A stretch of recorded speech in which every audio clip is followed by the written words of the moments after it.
We see some really rigid ideologies today in a way that maybe we haven't in the past when it comes to arms control. Yes. There's a camp that hasn't seen a weapon it doesn't love, and there's a camp that hasn't seen a weapon it could love.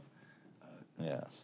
What is the middle ground, and how much has this sort of polarization on deterrence versus arms control affected, in practical terms, where this nation is headed?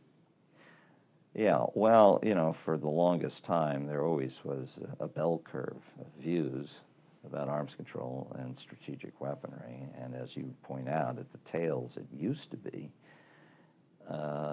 one group,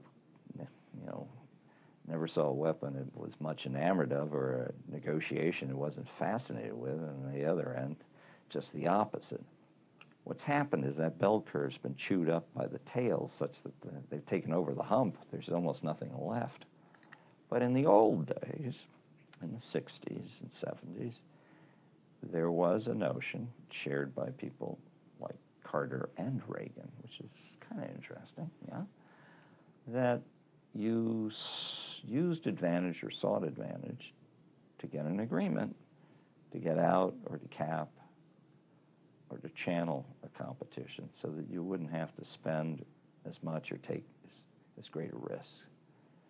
And we need to get back to that. I don't know if it's possible, but if we don't, we will pay even more dearly for the activities we're engaged in, if it's military buildup or diplomacy, which will be misguided and unhinged. And we need to kind of get back to that sort of commonsensical approach. It is the thing that promoted INF, which is the one thing in the Nuclear Posture Review held up as an example by this administration.